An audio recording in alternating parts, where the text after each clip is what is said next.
provided by the Annenberg CPB Project and the Ford Foundation. Additional funding by the National Endowment for the Humanities and the Arthur Vining Davis Foundations. 4-6, get that motor set up on the hill. I want fire in 1 minute.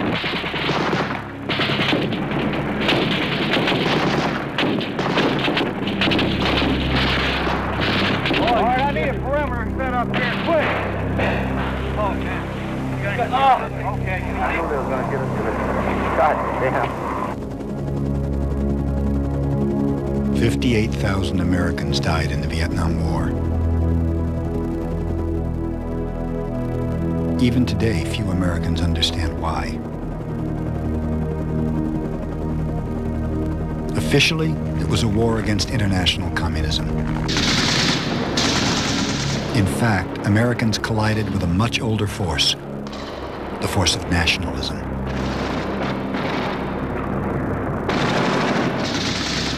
To understand the power of nationalism is to know the story of two men who led the fight for independence in Asia. The Vietnamese revolutionary Ho Chi Minh and Indonesia's founding father, Sukarno. They destroyed forever the myth of Western supremacy. And from ancient cultures and traditions, they forged new nations. Alhamdulillah, sekarang di halaman ini telah berkibar sang Dwi Warna.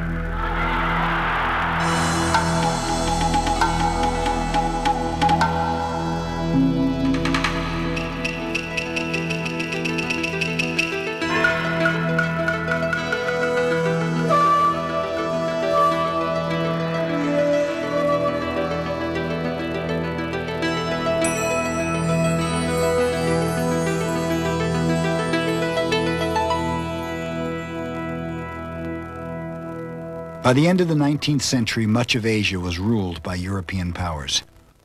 Indochina was a French colony. And the Dutch ruled Indonesia, known then as the East Indies.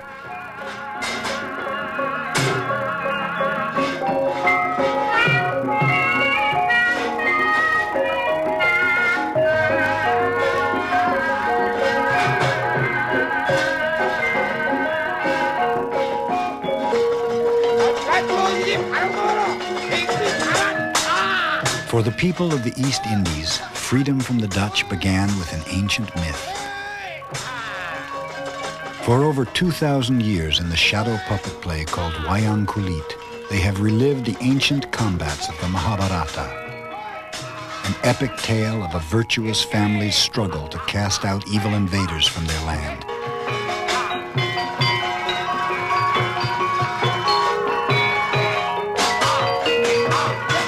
But by the early 20th century, the shadow battles of the Wayang Kulit had become symbolic wars of liberation against the hated Dutch.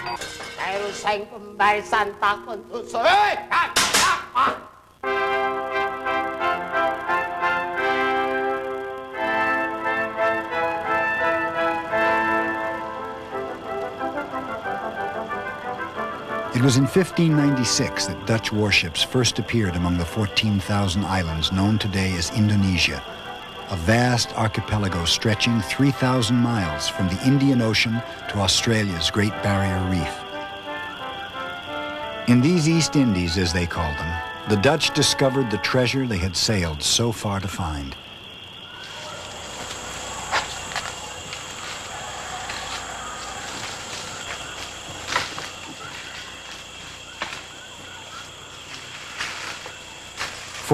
Years ago, before refrigeration, nutmeg's power to preserve meat and improve its flavor made it as important to the European economy as oil is today.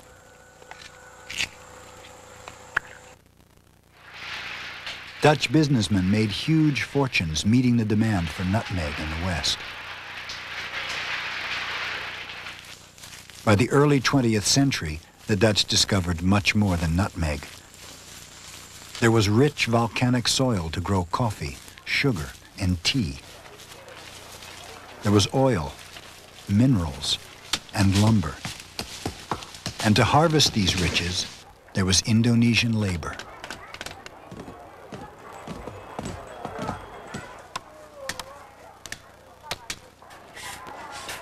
May not a man in Europe do what he likes with his cattle?